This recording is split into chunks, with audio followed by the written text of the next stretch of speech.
Bonjour, dans cette vidéo, je vais aborder la notion des séries des résistances dans l'électronique. La raison de l'utilisation de ces séries de résistances, c'est parce que dans l'électronique, quand on fait des calculs, on ne tombe jamais sur des valeurs qui font des comptes ronds. Un jour, je vais trouver qu'il me faut une résistance de 1240 ohms, et le lendemain, pour un autre calcul, j'obtiendrai une résistance de 1290 ohms.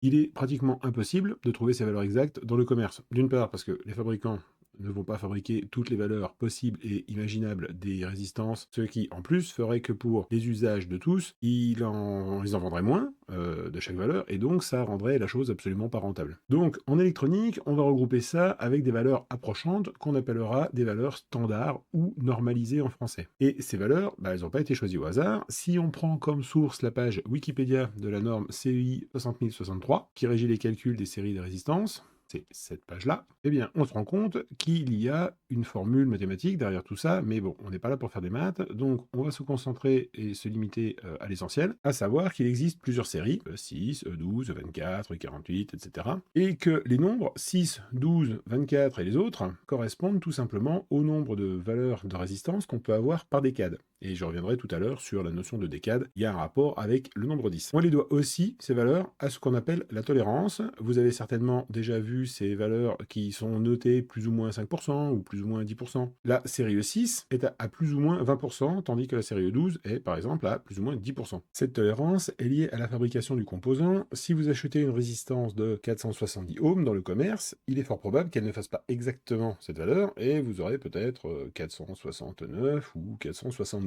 ohms. Sans surprise, une résistance plus précise est plus compliquée à fabriquer, et donc elle est plus chère. Là, on a un exemple, on est quand même sur un ratio de 3 pratiquement. Sans parler que, de notre côté, pour ranger et classer les innombrables valeurs qu'on pourrait avoir, il va falloir beaucoup de casiers dans une grande armoire. Pour en revenir aux valeurs normalisées, elles ont donc été choisies en suivant une suite géométrique, qui est expliquée ici, mais prenons plutôt la série E12, qu'on voit ici à l'écran. On commence avec 10, et comme on est à plus ou moins 10%, sa valeur réelle peut être comprise entre 9 et 11 ohms. La valeur réelle d'une résistance de 12 ohms, elle, par contre, peut être comprise entre 10,8 et 13,2. Et ainsi de suite. La valeur d'une résistance de 15 ohms peut être comprise entre 13,5 et 16,5, et ainsi de suite. Si on regarde le graphique de plus près, à droite, les petits traits gris ici indiquent la valeur normalisée, et les barres bleues représentent la plage des valeurs qu'elles peuvent prendre à cause de leur tolérance. Et qu'est-ce qu'on constate en cherchant bien? C'est que les plages de valeurs se chevauchent légèrement, et donc il n'existe pas de trou dans la suite. Exemple, la résistance de 39 ohms peut aller jusqu'à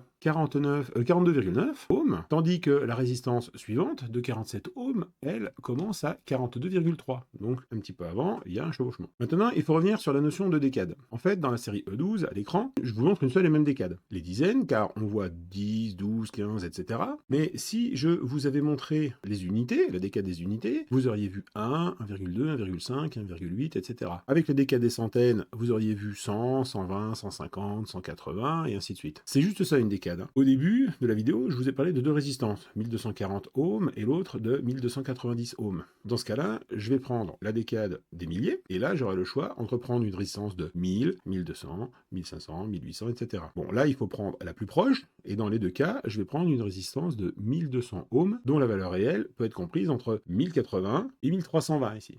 1080, 1320. Et mes deux résistances sont dedans. Rien n'empêche que la résistance que j'achèterai fera peut-être 1090 ohms, assez loin de ce que je voulais, mais bon, je peux pas faire mieux, sauf à prendre des résistances dans une autre série à la tolérance plus faible. En électronique, donc, on ne tombe jamais juste, et quand on est à plus ou moins 5%, on est déjà bien. Même si, dans la pratique, on trouve souvent les valeurs de la série E12, mais avec une tolérance à plus ou moins 5% issue de la série E24. Déduction logique, il y a des trous dans la suite géométrique. Mais on fait avec, et ça pose en général pas de problème. Je vous parlerai dans une autre vidéo de la façon dont la valeur est notée sur les résistances. C'est un code couleur et il faut pouvoir le déchiffrer.